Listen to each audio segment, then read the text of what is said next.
जय हिंद दोस्तों, railway campus पे आपका बहुत बहुत स्वागत है। एएलपी सीबीटी 2 के लिए हम लोग मैथ और रीजनिंग का प्रैक्टिस सेट देख रहे हैं। 5-5 प्रैक्टिस सेट देखने वाले हैं, 5 मैथ में और 5 रीजनिंग में। उसमें से एक मैथ में और एक रीजनिंग का प्रैक्टिस सेट आपको मिल चुका है।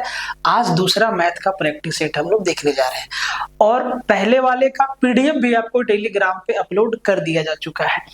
पीडीएफ को पाने के लिए टेलीग्राम चैनल को जरूर से ज्वाइन कर लीजिए, ठीक है। टेलीग्राम का लिंक डिस्क्रिप्शन में दिया हुआ है। ये जो आपका मैथ का प्रैक्टिस सेट 2 है, इसका पीडीएफ जब आप देखिएगा तो भाई साहब हर एक क्वेश्चन के साथ ना सॉल्यूशन भी डाल दिए हैं इस बार। मतलब मेहनत तो बहुत लगा है, क्वेश्चन के साथ साथ सॉल्यूशन को भी वहां पे डाला गया है। तो भाई सॉल्यूशन बनाना पड़ता है तब सॉल्यूशन बनता है, ठीक है। मेहनत बहुत लगा है। आप पहले कंप्लीट सेट को देख लीजिए, उसके बाद आप लेक्चर को जरूर शेयर मारिएगा। ये आप खुद से लेक्चर को शेयर मारिएगा। बहुत ही तरीका से ऐसा आपको महसूस होगा कि एकदम एग्जाम हम लोग दे रहे हैं, एग्जामिनेशन हॉल में बैठे हैं। अगर आप वाकई में चाहते हैं कि एएलपी सीबीटी 2 या एएलपी में आपका सिलेक्शन हो, तो भाई साहब आप इस मॉक को ध्यान से देखिए और देखिए आपका कितना सवाल सही होता है। बिल्कुल 2024 का जो ट्रेंड है, टीसीएस का जो माइंडसेट है, जिस तरीके से सवाल पूछ रहा है, जिस तरीके और किस तरीके का सवाल पूछेगा, सबको सोच समझ के तब ये डिजाइन किया गया है। आपको सबसे पहले हम क्वेश्चन दिखाते हैं कि क्वेश्चन किस किस टाइप का है। क्वेश्चन देख के आपको ये अंदाज लग जाएगा कि बिल्कुल ही एग्जाम के पैटर्न पे बेस्ड है और आपको लगेगा कि आप एग्जाम दे रहे हैं, है ना। और आप देखिए कि कितना क्वेश्चन आपसे बनता है, क्योंकि स्कोरिंग सब्जेक्ट है मैथ और रीजनिंग, ठीक है। ये आपको आगे लेके जाएगा। तो सबसे पहले आप क्वेश्चन देखिए ध्यान से। आपको हम पहले सबका सब सवाल दिखा देते हैं। क्या हो रहा है भाई, आगे बढ़ जा। देखिए पहला सवाल आरआरबी टेक्नीशियन ग्रेड 3 19/12/2024 से लिए हैं। दिखाना चाह रहे हैं कि नंबर सिस्टम के किन किन टॉपिक से सवाल आता है। अभी सब पे हम लोग बात करेंगे।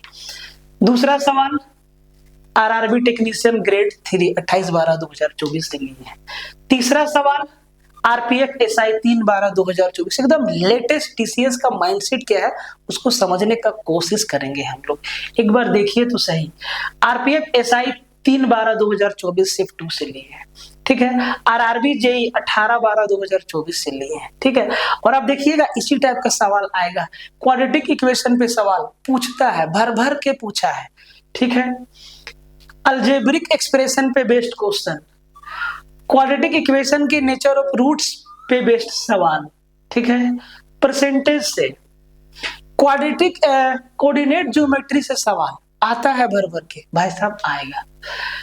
डीआई पे आता है, आएगा। और देखिए आप खुद समझिए कि इन सब चीजों को बनाने में कितना वक्त जाया होता है, कितना समय लगता है, कितना मेहनत लगता है। इसीलिए आप लोग को बोलते हैं कि वीडियो को जरूर से जरूर शेयर मारे, है ना। ऐसे नहीं, जबरदस्ती का नहीं, पहले देखिए समझिए कितना काम का चीज आपको दे रहे हैं। आप यहाँ पे 30 मिनट 40 मिनट समय दीजिएगा तो वो कितना वर्दित है आपके लिए, कितना फायदेमंद है, पहले देखिए। उसके बाद रेकरिंग पे सवाल आता है ना, डाले हैं।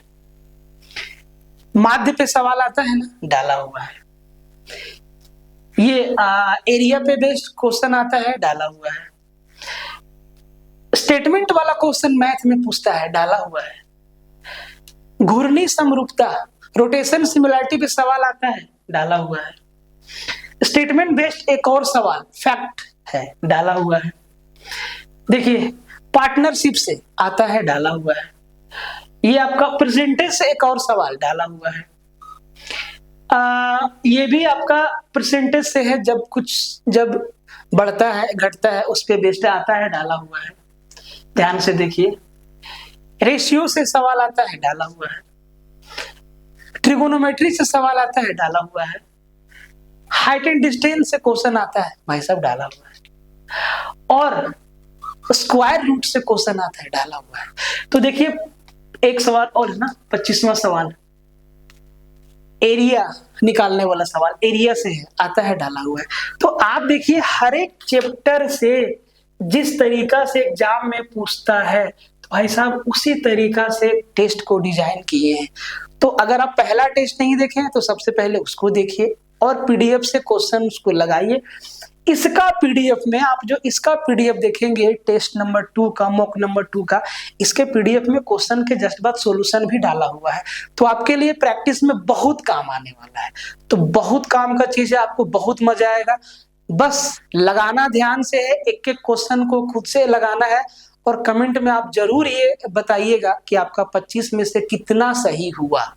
ठीक है, कितना सही हुआ, ये आपकी तैयारी को नापने का अति उत्तम एक पैमाना है। ठीक है, अगर आप एनटीपीसी ग्रुप डी का तैयारी कर रहे हैं एएलपी का, तो भाई विजेता बैच है। ठीक है, 599 का बैच है। किसी भी तरीका का सहायता के लिए इस नंबर पे आप कॉल कर सकते हैं। एएलपी 2025 के लिए, एएलपी 2025 जो 10,000 का वैकेंसी है, दोनों बैच एएलपी 2025 के लिए है। एक बैच में ईडी है, एक बैच में ईडी नहीं है। ठीक है, अगर आप चाहते हैं कि सिर्फ मैथ्स आप ले तो भाई वो भी अवेलेबल है। सब में हर एक चैप्टर को टाइप वाइज, टॉपिक वाइज सजा के पीडीएफ, पीपीटी सब कुछ आपको दिया जाएगा। पीपीटी नहीं, पीडीएफ आपको दिया जाएगा। ठीक है, तो बहुत ध्यान से और एक एक चीज को समझना है। और भाई साहब सवाल को बहुत ही कायदे से लगाना है। इधर मेरा अपलोडिंग का भी काम चलते रहता है। ठीक है, तो भाई साहब इस पे भी ध्यान देना पड़ता है, साथ साथ दोनों का। टेक्नोलॉजी का यही तो फायदा है कि आप एक साथ एक टाइम पे कई काम कर सकते हैं। तो पहला सवाल, इस सवाल को बनाने में ना आपको टाइम देना पड़ेगा। सवाल सिंपल है, 400 और 430 के बीच स्थित अभाज्य संख्याओं की संख्या क्या है? भाई साहब आपको 400 से 430 के बीच कितना प्राइम नंबर है मालूम हो तब तो एक एक को खोजना पड़ेगा। एक एक को खोजना पड़ेगा कि भाई साहब कितना प्राइम नंबर है। मुश्किल सवाल है, आसान सवाल नहीं है। आप देखेंगे 401 प्राइम है कि कंपोजिट है। भाई साहब प्राइम नंबर में सबसे पहला बात, सारा का सारा इवन नंबर को निकाल देना है। प्राइम नंबर में ऑड नंबर को ही चेक करना है कि कौन सा नंबर है जिसका सिर्फ 2 ही फैक्टर है, एक, और वो नंबर खुद। विजेता बैच में आप देखिएगा नंबर सिस्टम में पूरा प्राइम नंबर सिस्टम में किस किस टॉपिक से सवाल आता है समझ लीजिए। Prime number, composite number, rational, irrational, fraction, recurring, उसके बाद डिवीजन मेथड, डिविजिबिलिटी रूल, इन सब से भर भर के सवाल आता है। ठीक है, इन सब से, हाँ अपलोड हो जाओ, ओहो हो, इन सबसे भाई साहब बिल्कुल भर भर के सवाल आता है। तो आपको ये चीज समझना होगा। इवन बहुत सारा सवाल पूछा है कि 200 से 400 के बीच कितना प्राइम नंबर है, ले याद रहेगा तभी बनेगा। उसमें आपको हम 1 से लेके 1000 के बीच कितना प्राइम नंबर है, कौन कौन सा है, सब लिख के बताए हैं। तो अगर हम 400 से 430 के बीच बात कर ले तो सर पहला प्राइम नंबर आएगा 401, फिर आएगा आपका 409, फिर आएगा आपका 419, फिर आएगा आपका 421। ये 4 प्राइम नंबर आपका आएगा 400 से 430 के बीच में। तो ये सवाल मुश्किल था, आसान सवाल नहीं है। आपको एक एक करके चेक करना होगा। तो ये मुश्किल सवाल था, इसीलिए हम कंप्लीट बहुत अच्छा से बताए हैं और इन सब सवालों में दिक्कत बिल्कुल नहीं होगा। तो इसका आंसर क्या हो जाएगा? Option A. ये चीज पता होगा तभी जल्दी बनेगा, नहीं तो फिर ढूंढना पड़ेगा। हर एक चीज आपको हम बताते चलेंगे। कहता है कि यदि 4 अंकों की संख्या 1, 3, Z, 4, 6 से डिविजिबल है तो Z अंक का अधिकतम संभावित मान क्या होगा? अगर कोई नंबर 6 से डिविजिबल है तो भाई साहब वो नंबर 2 गुना 3 से भी एक साथ डिविजिबल होगा। अगर कोई नंबर 6 से डिविजिबल है तो भाई साहब वो नंबर 2 और 3 दोनों से डिविजिबल होगा। तो आप देखो ये जो नंबर है 1, 3, Z और 4, ये 2 से भी डिविजिबल होगा और 3 से भी डिविजिबल होगा। तो भाई 2 से तो डिविजिबल है क्योंकि लास्ट डिजिट 4 है, इवन है, तो 2 से तो है। अब ये 3 से भी डिविजिबल है, कोई नंबर 3 से डिविजिबल है, कैसे पता करते हैं? अंकों का योग 3 से डिविजिबल होना चाहिए। तो भाई साहब अंकों का योग 3 से डिविजिबल है, 1 और 4 5, तो ये 5 प्लस Z। अब कह रहा है कि Z का मैक्सिमम वैल्यू क्या रखना है, Z का मैक्सिमम वैल्यू क्या रखना है? तो भाई साहब यहाँ पे z के जगह पे 1 रख दे तो 5 और 1 6, 3 से डिविजिबल हो जाएगा। z के जगह पे 4 रख दे, 5 और 4 9, 3 से डिविजिबल हो जाएगा। z के जगह पे 7 रख दे, 5 और 7 12, 3 से डिविजिबल होगा। z के जगह पे 8 रखेंगे, 8 5 13 नहीं। 9 रखेंगे, 9 5 14, 3 से डिविजिबल नहीं है। 10 रख नहीं सकते क्योंकि z सिंगल डिजिट है। तो मैक्सिमम अधिकतम मान क्या है? बोले सर 7, और यही 7 हमारा क्या हो जाएगा? आंसर हो जाएगा। इस तरीके से आपको आंसर लगाना होगा। तो एक जन का कमेंट आया था कि सर सवाल के साथ साथ थोड़ा बेसिक भी बताते चलिए। इसी उद्देश्य से जो है हम इसका पीडीएफ में सॉल्यूशन भी डाले हैं ताकि आपका बहुत सारा चीज रिवीजन भी हो जाए, ठीक है, और आपको साथ साथ बेसिक भी बताते चलेंगे, ठीक है। रिमाइंडर थ्योरम से 111 का पावर 2024 को 112 से भाग देने पर शेषफल क्या आएगा? भाई साहब 111 का पावर 2024 है ना, इसको 112 से भाग देना है। तो 111 को 112 से भाग देंगे, रिमाइंडर क्या आएगा? माइनस का 1, और -1 का पावर क्या है? Even number. 2024 क्या है? इवन नंबर है। तो भाई ये क्या हो जाएगा? प्लस का 1 हो जाएगा। मतलब रिमाइंडर क्या बचेगा? 1 बचेगा। ऑप्शन में नहीं है, गलती से यहाँ पे 190 लिखा गया है, ये सिर्फ 1 है। ऑप्शन भी सुधार लीजिएगा, ऑप्शन डी आपका उत्तर हो जाएगा, ठीक है। देखते जाइए, सब कुछ का दर्शन कराएंगे, टीसीएस को बिल्कुल निचोड़ देंगे इसमें, ठीक है। कहता है कि देखिए 19 गुना 8 गुना 940, यहाँ पे कुछ छूट गया है, यहाँ पे कुछ छूटा है, और फिर 22 बराबर 2209, यहाँ पे कुछ छूटा है ना। यहाँ पे देख लेते हैं, यहाँ पे कुछ छूटा है, यहाँ पे कुछ छूटा है, हाँ यहाँ पे है, इस पे रूट लगा हुआ है, और यहाँ पे डिवीजन का साइन है, यहाँ पे भागा का चिन्ह है, और इस पे रूट लगा हुआ है। तो समझ लीजिएगा 19 गुना 8 गुना 940 भागा 2209 बराबर y प्लस 557 है। तो y का वैल्यू क्या है? बहुत ही सिंपल सवाल है भाई साहब। 19 गुना 8 19 8 152। अब ये 152 गुना 940 भागा में क्या आएगा? रूट 2209, और 2209 रूट 2209 इसका वर्गमूल क्या? बोले सर 47। ये हो गया 47 बराबर y प्लस 557।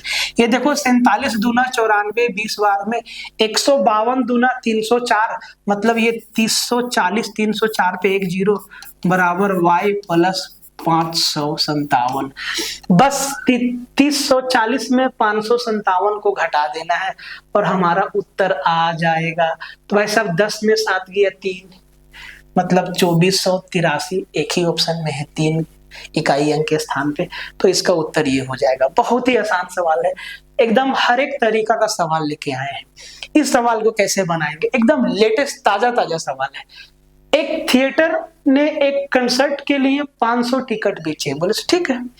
वयस्कों के लिए प्रत्येक टिकट की कीमत $20 था, कोई दिक्कत नहीं, और बच्चों के लिए प्रत्येक टिकट का कीमत $12 था, ठीक है।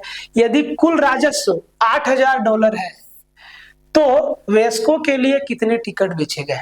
हम मान लेते हैं कि 500 टिकट बच्चा भी लिया और 500 टिकट वयस्क भी लिया, तब कितना रेवेन्यू जनरेट होता है? अगर प्रत्येक वयस्क अडल्ट एक टिकट का दाम 20 रुपया है, रुपया मानो डॉलर मानो कोई दिक्कत नहीं, ठीक है। एक टिकट का दाम 20 रुपया या $20 है, तो 500 का दाम 5 दूना 10 1000, ठीक है। ये अडल्ट है और ये B4 बच्चे हैं। एक बच्चा टिकट लेगा तो 12 रुपया या $12 देगा, तो 500 टिकट का दाम 12 25 60 6000। और सर टोटल सेल मेरा कितना है? बोले सर 8000। कितना आसान हो जाता है एलिगेशन मेथड से। 8000 में 6000 गया 2000, 10000 में 8000 गया 2000। रेशियो बराबर है 1:1 है, मतलब 500 टिकट बिका है ना टोटल, इसको 1:1 में बांट देंगे तो भाई साहब 250 टिकट बच्चा भी लिया और 250 टिकट अडल्ट लोग भी लिया। खत्म हो गया सवाल, आगे बढ़ जाइए। क्वेश्चन नंबर 6, क्वाड्रेटिक इक्वेशन का दो रूट दे दिया है, x का वैल्यू है 1/11 और x का वैल्यू है -1/9। अगर क्वाड्रेटिक इक्वेशन का दो रूट अल्फा और बीटा है, आप बोले थे ना बेसिक बताने के लिए, तो भाई इसका फैक्टर क्या होगा, x minus alpha into x minus beta बराबर 0। अब सर अल्फा और बीटा का वैल्यू 1/11 और -1/9 है, तो अल्फा के जगह पे x माइनस 1/11 और बीटा के जगह पे -1/9, माइनस माइनस प्लस हो जाएगा 1/9 बराबर 0। इसको सॉल्व कर देंगे तो 11x माइनस 1 और 11 को 0 के साइड ले जाएंगे, 0 बन जाएगा। 9x प्लस 1, 9 को इधर ले जाएंगे, 0 बन जाएगा। उस क्वाड्रेटिक इक्वेशन का दो factor 11x minus 1 into 9x plus 1 होगा।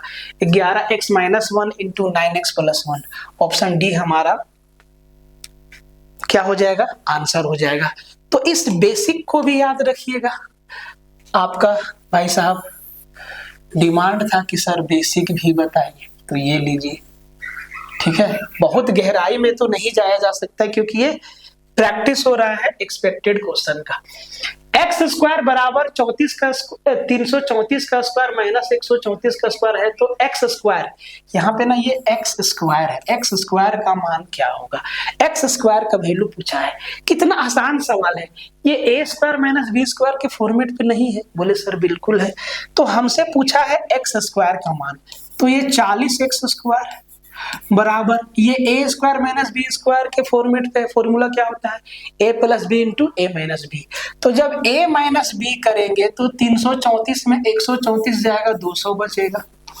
और जब ए प्लस बी करेंगे तो 334 प्लस 134 को जोड़ना होगा, तो 300 और 1 434, 34 68, 468 हो जाएगा। और ये 40 25 200, और भाई साहब एक्स स्क्वायर का वैल्यू क्या आ जाएगा, 25 40, 10 एक ही ऑप्शन में है, 2340 हमारा क्या हो जाएगा, आंसर हो जाएगा। पूरा कैलकुलेशन करने की आवश्यकता नहीं है, ऑप्शन भी तो आपके सामने है। अब गुना करके 2340 क्यों लाएंगे, एक ही ऑप्शन में है, खत्म कहानी, ठीक है। 0 एक ही ऑप्शन में है। क्वाड्रेटिक इक्वेशन का रूट पे सवाल है, फिर से देखिए, बेसिक बोले थे ना, आपको बेसिक बता देते हैं। अगर ax square plus b x plus c बराबर 0, ये क्वाड्रेटिक इक्वेशन का स्टैंडर्ड फॉर्म है। तो इसका दो रूट अल्फा और बीटा है, ठीक है, दो रूट अल्फा और बीटा है। तो अल्फा प्लस बीटा का जो वैल्यू होता है, अल्फा प्लस बीटा का जो वैल्यू होता है वो होता है -b/a, और अल्फा इंटू बीटा का वैल्यू क्या होता है, बोले सर c/a। अब a b c क्या है, तो a जो है एक्स स्क्वायर का कोफिशिएंट है, b जो है x का कोफिशिएंट है, और c हमारा कांस्टेंट है। क्वाड्रेटिक इक्वेशन यहाँ पे दिया हुआ है, अब ध्यान से देखिए, x square plus b x plus c बराबर 0, ये चीज दिया हुआ है, ठीक है। तो हमसे पूछा है 2 into alpha into beta upon alpha plus beta, ये चीज तो हमसे भाई साहब पूछा है। तो भाई साहब हमें अल्फा इंटू बीटा और अल्फा प्लस बीटा का वैल्यू रखना पड़ेगा। तो इसको सोल्व करो, तो 2 इंटू अल्फा इंटू बीटा क्या होता है, c/a, c/a, c/a। तो c/a मतलब 8 + 2√5, 8 + 2√5 अपॉन a मेरा क्या है 5 + √2, 5 + √2 upon alpha plus beta, alpha plus beta क्या होता है माइनस का b/a, भाई साहब माइनस का b/a। तो ये माइनस माइनस क्या हो जाएगा, प्लस हो जाएगा। b यहाँ ऑलरेडी माइनस में है, तो ये माइनस और ये माइनस क्या प्लस हो जाएगा। तो ये 4 + √5, 4 + √5 अपॉन a मेरा क्या है 5 + √2। देखने में तो ये बड़ा ही डरावना लग रहा होगा कि सर कैलकुलेशन बड़ा मुश्किल है, नहीं बहुत आसान है। 5 + √2 5 + √2 से कट जाएगा, ठीक है। अब जरा जादू देखो, 8 + 8 प्लस 2 रूट 5 में अगर 2 कॉमन ले लें यहाँ से तो भाई ये 2 इंटू 4 प्लस रूट 5 नहीं हो जाएगा? बोले सर ठीक है, यहाँ से अगर 2 कॉमन ले तो ये 2 इंटू 4 प्लस रूट 5 नहीं हो जाएगा? तो भाई साहब ये 4 प्लस रूट 5 और ये 4 प्लस रूट 5 कट गया, 2 दूना 4, हमारा क्या हो गया? उत्तर हो गया। आसान था सवाल, देखने में मुश्किल था, कैलकुलेशन एक अति उत्तम, मतलब एकदम सरल था। ठीक है, आगे बढ़ जाइए, शेयर मार देना भाई, लेक्चर को बिल्कुल शेयर मारते जाना, बहुत मेहनत लगा है। और आप इस सेट का पीडीएफ देखना, हर एक क्वेश्चन का कैलकुलेशन सॉल्यूशन डाला हुआ है। ठीक है, जब लगभग 9% क्या है, when there is an annual compound interest at the rate of about 9% per annum, when then what will be the amount of 5000 after 2 year. ठीक है, कह रहा है कि लगभग 9%। ठीक है, तो 9% मान लेते हैं। 9% चक्रवृद्धि ब्याज कंपाउंड इंटरेस्ट के रेट पे 2 साल के लिए 5000 रुपया दिया गया। भाई साहब टोटल अमाउंट कितना होगा? तो 5000 रुपया है और रेट है हमारा 9%। बोले सर ठीक है, तो 5000 का 9%, 9 पचे 45, 450 रुपया मिलेगा पहला साल, यही 450 रुपया दूसरा साल भी मिलेगा, प्लस कंपाउंड इंटरेस्ट का खूबसूरती क्या है कि ये ब्याज पे भी ब्याज लगाता है सेम रेट से। तो भाई 450 का 9% दूसरा साल हमको साथ में मिलेगा, तो 10% 1%, तो 9 चौके 36 रुपया और 9 पचे 45, 4 रुपया, मान लो कि यहाँ पे 40 रुपया के लगभग मिलेगा। ठीक है, क्योंकि लगभग में आंसर देना है। तो 450, 900 और 40, 940, मतलब 5940 रुपया टोटल अमाउंट मिलेगा। 940 रुपया इंटरेस्ट और 5000 हमारा ब्याज। ऑप्शन ए हमारा क्या हो गया? आंसर हो गया। ऐसे उत्तर देना है, तब आप औरों से आगे निकल पाएंगे। कोऑर्डिनेट ज्योमेट्री से सवाल पूछा है, तो भाई साहब आपका डिमांड था कि सर बेसिक लिखना है, तो भाई साहब हम यहाँ पे छाप दिए हैं। सवाल क्या बोलता है समझा देते हैं, उत्तर आपको देना है, सब कुछ नजर के सामने है। एक बिंदु के निर्देशांक जो -1,9 है एवं 11,1 है, बिंदुओं को जोड़ने वाली रेखाखंड को आंतरिक रूप से 3:1 के अनुपात में विभाजित करती है। इंटरनल डिवीजन हो रहा है। ठीक है, इंटरनल डिवीजन हो रहा है। डिवीजन 3 तरीका का, एक होता है मिड पॉइंट, इंटरनल और एक्सटर्नल, सबका फॉर्मूला अलग अलग होता है। तो भाई साहब कह रहा है कि 3:1 के अनुपात में विभाजित करते हैं, तो निम्नलिखित में से x और y का वैल्यू क्या है, ये आपसे पूछा गया है। x:y क्या है? देखिए यहाँ पे सब कुछ लिख दिए हैं, ध्यान से देखिएगा। एक मिस्टेक ये हो गया है कि यहाँ पे m1 नहीं, ये m2 होगा। ये क्या है? m2 है। तो आप देखिए, एक मेरा रेखाखंड है, इसका मिड पॉइंट x और y है, इसको m1 और m2 में विभाजित किया जाता है। तो भाई साहब m1:m2, ध्यान से देखो, इसी को 3:1 में बांटा जाता है। तो m1 का वैल्यू मेरा 3 होगा, m2 का वैल्यू मेरा 1 होगा। x1 और y1 का जो कोऑर्डिनेट है वो -1,9 है, x2 और y2 का जो कोऑर्डिनेट है वो 11,1 है। तो x का वैल्यू क्या होता है? देखो x बराबर होता है m1 into x2 plus m2 into x1 upon m1 plus m2, बस वैल्यू रख देना है।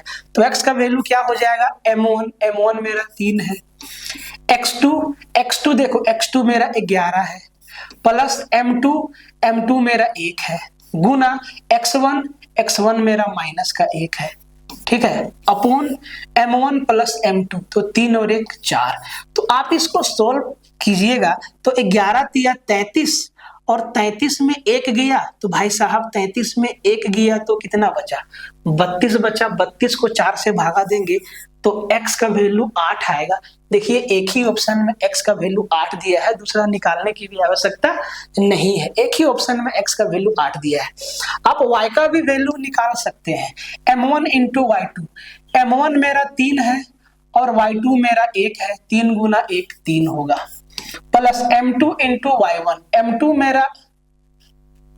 m1 मेरा 3 है और y2 1, ठीक है। m2 इंटू y1, m2 मेरा 1 है और y1 मेरा 9 है, तो भाई साहब 3 प्लस 9 और m1 प्लस m2 4, तो 9 और 3 और 9 12 को 4 से भागा देंगे, y वैल्यू आएगा 3। तो x इज टू y क्या हो जाएगा 8:3, 8:3 x और y का कोऑर्डिनेट होगा। यही हमसे पूछा गया था, बेसिक बोले थे भाई साहब लिख दिए, ठीक है। DI से सवाल देखिए, कहता है कि किसी कंपनी के विभिन्न मदों पर व्यय को यहाँ दर्शाया गया है, सभी व्यय लाख रुपये में, ठीक है। कहता है कि वर्ष 1 का कुल व्यय वर्ष 3 के कुल व्यय का कितना प्रतिशत है। तो भाई साहब पहला साल का कुल खर्चा कितना है, पहला साल में 200 रुपया सैलरी दिया है, 10 रुपया बोनस दिया है, 70 रुपया टैक्स दिया है और 20 रुपया लोन पे इंटरेस्ट दिया है। तो 210 210 और 70 280 और 20 300 रुपया टोटल खर्चा हुआ है। और तीसरा साल में 450 रुपया सैलरी दिया है और 10 रुपया आपका बोनस है, 120 आपका टैक्स है और 20 रुपया लोन पे इंटरेस्ट दिया है। तो 400 450 10 460 460 और 100 560 और 20 580 और 20 600, ये 600 खर्चा हुआ है मान लो। तो सर पहला साल का कुल व्यय तीसरा साल के कुल व्यय का कितना परसेंट है, अरे तीसरा साल में खर्चा हुआ है 600, पहला साल में खर्चा हुआ है 300, तो 50% है। तो सीधा उत्तर मेरा क्या हो जाएगा 50% सही उत्तर हो जाएगा, ठीक है। वीडियो को शेयर जरूर मार दीजिएगा। ये सवाल कई बार पूछ लेता है कि 7/11 को दशमलव के रूप में व्यक्त करें, रेकरिंग के रूप में। भाई साहब जब 7 को 11 से भाग देंगे तो जरा देखो क्या होता है, 0 लगा के पॉइंट लगाएंगे यहाँ पे 70, तो 11 छके 66, कितना आ जाएगा 4 40, 11 तिहाई 33, 11 तिहाई 33, 7 70, फिर से 11 छके 66, कितना बचेगा 4 40, फिर से 11 तिहाई 33, तो ये 0.63636363 चलते रहेगा। तो इसको क्या लिख सकते हैं शांत करके, बोले सर 0.63 पे बार लगा दीजिए। कौन से ऑप्शन में है गुरुदेव, ये ऑप्शन सी हमारा उत्तर हो गया। टाइम लेगा, बिल्कुल भी टाइम नहीं लेगा, ठीक है। जरा ध्यान से देखिए, माध्य से सवाल है, कहता है कि x1 x2 से लेके x10 का जो माध्य है वो 20 है, ठीक है।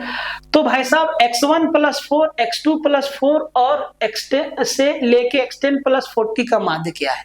देखो माध्य मतलब क्या, औसत है। तो x1 एक बार लिख के समझा देते, x2 + x3 से लेके x10 तक को जोड़ के, और इसको जो है 10 नंबर है तो 10 से भागा दिया होगा, कितना आया, बोले सर 20 आया औसत।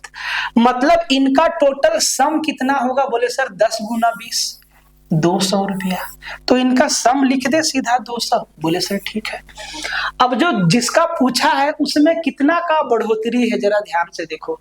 इसमें x1 x2 x10 तक है, क्या क्या बढ़ रहा है, बोले सर 4 8 4 बढ़ा +8 बढ़ा +12 बढ़ा से लेके कहां तक, बोले सर +40 तक। अब ध्यान से देखिए, ये 4 का टेबल ही तो है, तो अगर 4 कॉमन ले लें तो ये 1 + 2 + 3 + 4 + 5 + 6 कहां तक हो जाएगा, बोले सर 10 तक। बोले यही है ना सर, यही है ना। तो जरा इसको जोड़ दीजिए। तो अगर n नेचुरल नंबर को जोड़ना है तो इसका फॉर्मूला क्या है, n × n + 1 डिवाइड बाय 2। बोले सर ठीक है, n कितना 10 और 1 11 भागा 2, 2 से काटे 5 बार में 11 बचे 55, ठीक है। तो 1 से लेके 10 तक का जोड़ कितना, बोले सर 55 आ गया। ये सब बहुत मदद करेगा आपको, छोटा छोटा टूल है, बहुत मदद करेगा, ठीक है, बहुत मदद करेगा। और 55 को 4 से गुना करेंगे, कितना आ जाएगा 220, कितना आ जाएगा सर 220। मतलब इसका जोड़, इनका जोड़ कितना आया? बोले सर 220, और 220 को 220 इसका plus x1 plus x2 plus x10 तक का सम कितना? बोले सर 200, टोटल कितना? 420। 420 को 10 से भागा देंगे, बोले सर 42। नहीं समझ में आया होगा भाई साहब, समझा देते हैं। इसमें 4, 8, 12, 14, 16, 18 से 40 तक का जोड़ कितना होगा? बोले सर 220 होगा। और x1 plus x2 plus x10 तक का जोड़ कितना? 200। तो इसका टोटल सम कितना होगा? 200 और 220, 420। 420 को 10 से भागा देंगे क्योंकि 10 ही संख्या है, 10 से भागा देंगे तो 42 औसत निकल के आएगा। ठीक है, इसका एरिया पूछा है। आप इस फिगर को ध्यान से देखेंगे तो आपको क्या मिलेगा कि भाई साहब अगर हम A को C से मिला दें, A को हम C से मिला दें, A को हम C से मिला दें, तो एक राइट एंगल ट्रायंगल इधर, एक राइट एंगल ट्रायंगल इधर दिख जाता है। और राइट एंगल ट्रायंगल का एरिया इस समकोण त्रिभुज और इस समकोण त्रिभुज के क्षेत्रफल को जोड़ देंगे तो ये जो चतुर्भुज है ABCD, इसका एरिया निकल जाएगा। तो भाई साहब इसका एरिया क्या होगा? समकोण चतुर्भुज राइट एंगल ट्रायंगल का एरिया क्या होता है? Half into base into height. तो भाई साहब हाफ इंटू बेस भी 15 है और हाइट भी 15 है, प्लस इसका half into base into height, half into base into height. यहां से हाफ कॉमन ले लेते हैं, बोले सर ठीक है। 15 गुना 15 225 प्लस 21 दिया 63। इसको जोड़ दीजिए तो ये 5 3 8 6 2 8, बोले सर 288 को 2 से भागा देंगे 144 आएगा उत्तर। और क्या? तो इस क्वाड्रिलेटरल का एरिया कितना? 144 सेंटीमीटर स्क्वायर या मीटर स्क्वायर जो भी होगा। ठीक है, स्टेटमेंट वाला सवाल को ध्यान से देखिए। समलंब एक चतुर्भुज है जिसकी ट्रेपेजियम के बारे में क्या क्या क्या होता है वो चीज दिया है। कहता है कि ऑल साइड्स आर इक्वल। क्या ट्रेपेजियम का ऑल साइड्स इक्वल होता है? जी नहीं होता है इक्वल, तो ये गलत है। The opposite side are the same. क्या उसका विपरीत भुजा सेम होता है? जी नहीं। There are two pairs of parallel opposite sides. जी हाँ, समांतर चतुर्भुज में आमने सामने का भुजा समांतर भुजाओं का 2 जोड़ा होता है? नहीं, एक ही जोड़ा होता है। 2 जोड़ा नहीं होता है, एक ही जोड़ा होता है। हम कह रहे थे कि ये मेरा ट्रेपेजियम है। ठीक है भाई साहब, तो ध्यान से देखो। अब आप चारों स्टेटमेंट को मिलाओ। आमने ये दोनों जो भुजा है वो समांतर होता है। ठीक है, ये दोनों भुजा बराबर नहीं होता है, हो भी सकता है नहीं भी हो सकता है, फिगर के हिसाब से देखना पड़ता है। तो एक ही चीज सही है कि एक जोड़ा समांतर होता है। आमने सामने का भुजा क्या होता है? समांतर होता है, एक जोड़ा, है ना। ऑप्शन डी इसका आंसर हो जाएगा। घूर्णी समरूपता। भाई देखो, घूर्णी समरूपता से सवाल पूछा है कि कोई भी फिगर को कितना बार घुमाएंगे कि वो सेम पोजीशन में आ जाएगा। ठीक है, सेम पोजीशन में आ जाएगा। जैसे कि सर्कल को अगर हम 90 डिग्री, 180 डिग्री, 270 डिग्री, 360 डिग्री घुमाएंगे तो हर बार वो सेम आपको सेम टाइप का ही दिखेगा। उसी तरीका से जो ट्रेपेजियम है इसको हम 90 डिग्री घुमाएं या 180 या 270 या 360, हर बार सेम टाइप का ही दिखेगा, अपना ओरिजिनल शेप में ही आ जाएगा। तो भाई साहब इसका घूर्णी समरूपता 1 होता है। आपको करना क्या है कि स्क्वायर का, ट्रायंगल का, क्वाड्रिलेटरल का, जितना फिगर होता है एरिया में, सबका रोटेशनल सिमेट्री को याद कर लेना है। सीधा आंसर देना है जीएस जैसा। ठीक है, तो याद कर लीजिएगा। गलत कथन को चुने। Choose the incorrect statement. गलत कथन को चुनना है।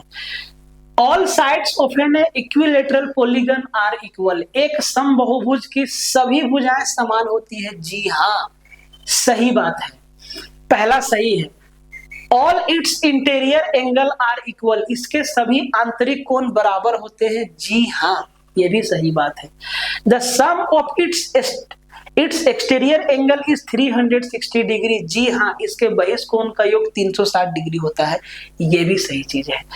चौथा, the sum of its interior angle is n-2 into 360 degree. यही गलत है, यही गलत है, और यही हमारा क्या हो जाएगा, उत्तर हो जाएगा।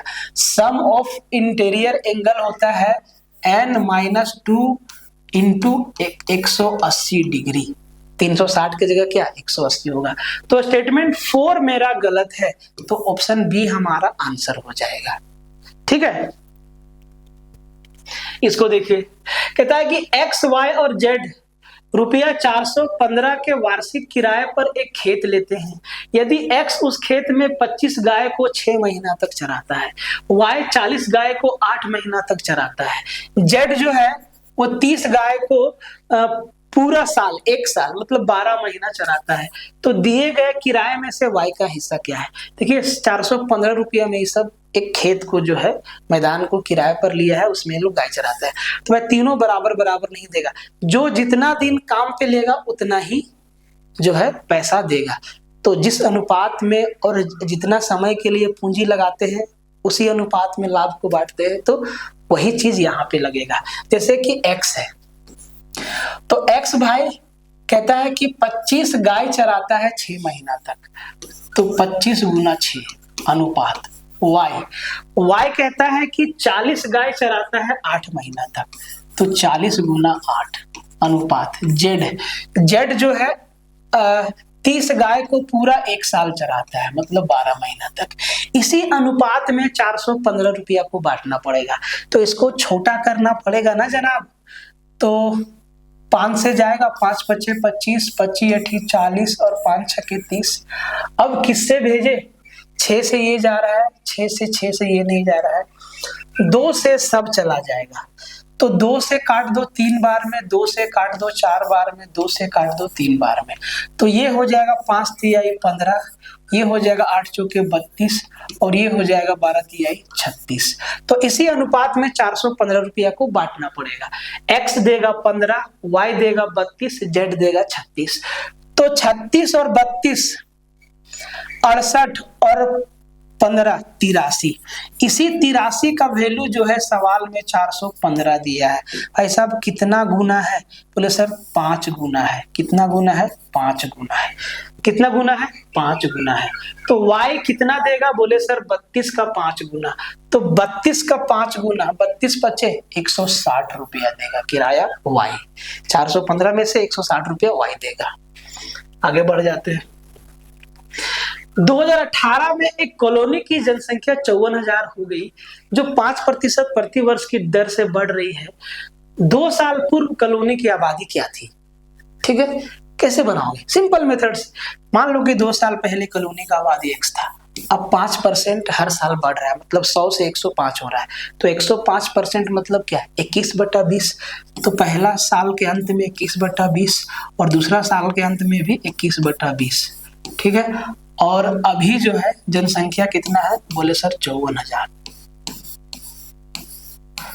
तो यहां से x का वैल्यू निकालना है। जी जनाब, तो ये 21 से जाएगा, जी नहीं, 6 से जाएगा, बस काटना ही तो है। 7 से जाएगा, नहीं, 6 से 21 नहीं जा रहा है।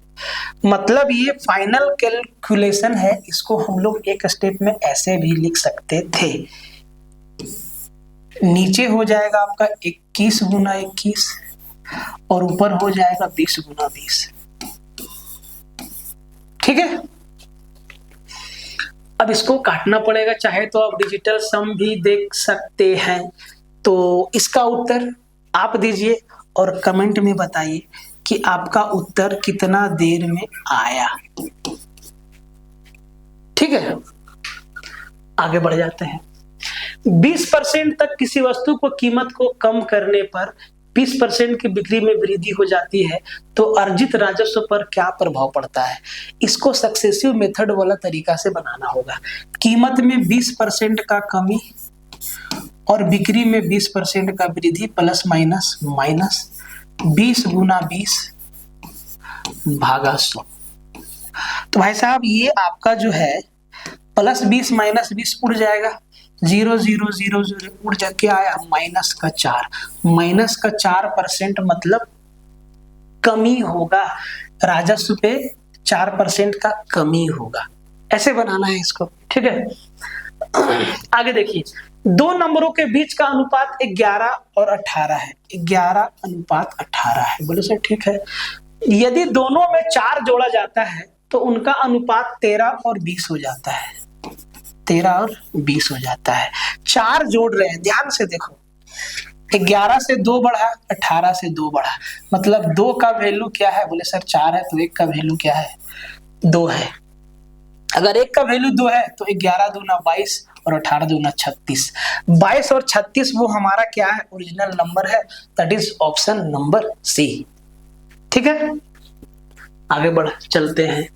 ट्रिगो से x बराबर r cos theta into cos phi, y बराबर r cos theta into sine phi and z बराबर r sin थीटा है। Then find the value of x square plus y square plus z square. मतलब सबको square करके आपको जोड़ना पड़ेगा। इस इक्वेशन का स्क्वायर करना पड़ेगा, इसका भी स्क्वायर करना पड़ेगा और इसका भी स्क्वायर करना पड़ेगा। तो x square plus y square plus z square बराबर, ये इधर भी हो जाएगा स्क्वायर आपका, तो ये हो जाएगा r square cos square theta into cos square phi plus y square r square cos square theta into sine square phi plus r square sine square theta. अब जरा ध्यान से देखो, बहुत सिंपल ही तो है। यहां से R square cos square common ले लेंगे तो अंदर क्या बचेगा? Cos square phi plus sine square phi. भाई साहब कोस स्क्वायर थीटा और साइन स्क्वायर थीटा क्या 1 ही तो होता है? तो भाई साहब यहाँ पे बच गया आपका R square cos square theta plus R square sine square theta. इनसे आर स्क्वायर कॉमन लेंगे तो अंदर क्या बचेगा? बोले sir cos square theta plus sine square theta, और ये भी क्या होता है? 1 होता है। फाइनली क्या बचा? X square plus Y square plus Z square का वैल्यू आर स्क्वायर, मतलब ऑप्शन सी हमारा आंसर हो गया। ठीक है, बहुत फोन मैसेज आता है, यदि आप खुद पे विश्वास करेंगे। Question number 23 height and distance का सवाल है। मंच के ऊपर से 50, अच्छा भाई स्क्रीन बंद हो गया, खुल जा सिम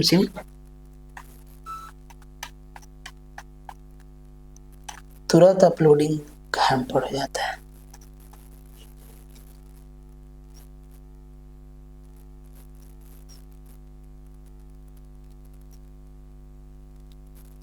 देखिए, कहता है कि मंच के ऊपर से 50√3 मीटर की दूरी पर टावर के शीर्ष का उन्नयन कोण 30 डिग्री है।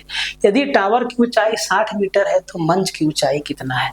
मान लो कि एक यहाँ पे स्टेज बना हुआ है, ये हमारा एक स्टेज है। बोले सर ठीक है। अब इससे 50√3 मीटर, ये है 50√3 मीटर की दूरी पे एक टावर खड़ा है ऐसे, ठीक है। तो भाई साहब यहां से जब टावर के टॉप को देखते हैं ऐसे, तो यहाँ जो एंगल बनता है वो 30 डिग्री बनता है। बोले ठीक है, यहाँ पे 90 डिग्री बनेगा। सिर्फ रेशियो मेथड से आपका काम हो जाएगा। जरा ध्यान से देखो, ये 50√3 है तो ये भी तो 50√3 हो जाएगा। बोले सर ठीक है।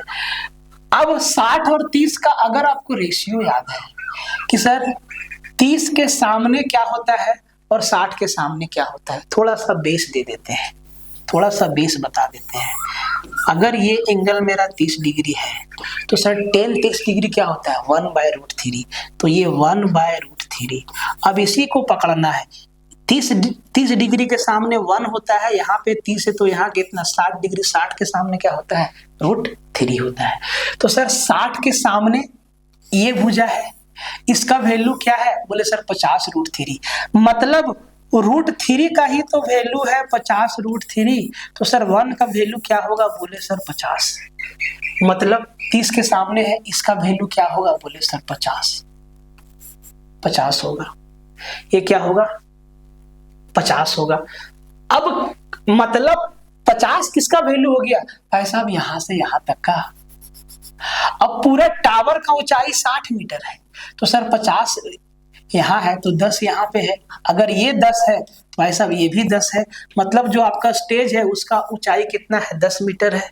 और ये 10 मीटर हमारा क्या हो जाएगा, आंसर हो जाएगा सीधा का सीधा। रेशियो मेथड से बहुत ही आसान है, ठीक है। वर्गमूल निकालने के ऊपर सवाल है। रूट अंडर 0.000699169, इसका वर्गमूल क्या होगा। चारों ऑप्शन में आपको 2 4 3 2 4 3 2 4 3 दिखेगा। मतलब ये बात तो कंफर्म हो गया कि 69,169 का वर्गमूल कुछ और नहीं 243 है, ठीक है। बस पॉइंट का ही तो झमेला है। तो वर्गमूल है तो भाई पॉइंट के बाद डिजिट गिनो, 1 2 3 4 5 6 7 8 डिजिट है। मतलब पॉइंट के बाद अब 4 डिजिट पे, पॉइंट के बाद 4 डिजिट रहेगा, सॉरी हाँ ये 243 का ही है। तो पॉइंट के बाद 4 डिजिट नहीं, तब जाके ये 263 हो जाएगा। सॉरी, पॉइंट के बाद 4 डिजिट है तो भाई साहब 263 ही हो जाएगा, क्योंकि पॉइंट के बाद यहाँ पे रूट के अंदर पॉइंट के बाद 8 डिजिट है, बाहर निकलेगा तो 4 डिजिट रहेगा। एक ही ऑप्शन में है, ऑप्शन नंबर सी में। पॉइंट के बाद 1 2 3 4, मतलब ये 69,169 का वर्गमूल 263 होगा। सिर्फ देख के उत्तर करना है। Last question, last but not least. 28 metre व्यास वाले एक वृत्ताकार मैदान को समतल करने की लागत क्या होगी यदि शुल्क 120 रुपया प्रति वर्ग मीटर है। तो भाई साहब सर्कल का पूरा एरिया निकालेंगे और उसको 120 से मल्टीप्लाई कर देंगे। तो भाई साहब इसका रेडियस कितना होगा, बोले सर 28 का आधा 14। सर्कल का एरिया क्या होता है, बोले सर पाई आर स्क्वायर। पाई का वैल्यू दे दिया है 22/7। आर स्क्वायर 28 का आधा 14 गुना 14, इतना मीटर स्क्वायर क्या हो गया, एरिया हो गया। और 1 मीटर स्क्वायर पे खर्च कितना आ रहा है, 125 गुना 125, ये हो जाएगा भाई साहब 7 दूना 14। बोले सर ठीक है, 125 दूना 250 लिख देंगे। और भाई साहब 14 दूना 28, 14 दूना 28 और 2 30। अब बस इसको 25 से मल्टीप्लाई कर देना है, 0 25 8 200 का 0 हाथ में 20, यहां से फिर एक 0 आ जाएगा और 25 तिहाई 75 और 2 77, 77,000 आपका क्या हो जाएगा, आंसर हो जाएगा, खर्चा होगा। ये हो गया आपका 25 सवाल। जरूरी नहीं है कि 25 सवाल ही रहेगा, 26 रह सकता है, 30 रह सकता है, सवाल आगे पीछे होगा। जितना सवाल मैथ में बढ़ेगा उतना सवाल रीजनिंग में कम होगा, है ना। ये चीज आप देखिएगा सेट में, किसी किसी सेट में 28 सवाल, किसी सेट में 31 सवाल तक पूछ दिया है मैथ से। तो मैथ में नंबर ऑफ क्वेश्चन वेरी करेगा। हम लोग यहाँ 25 सवाल लेके चल रहे हैं। तो आज का लेक्चर सेशन आपको कैसा लगा जरूर बताइएगा, और कमेंट में अपना स्कोर जरूर बताइएगा कि आपका स्कोर क्या आ रहा है, कहाँ पे आप खेल रहे हैं, अभी आप कितना सुधार कर सकते हैं। ठीक है, मिलते हैं नेक्स्ट वीडियो में, तब तक के लिए जय हिंद।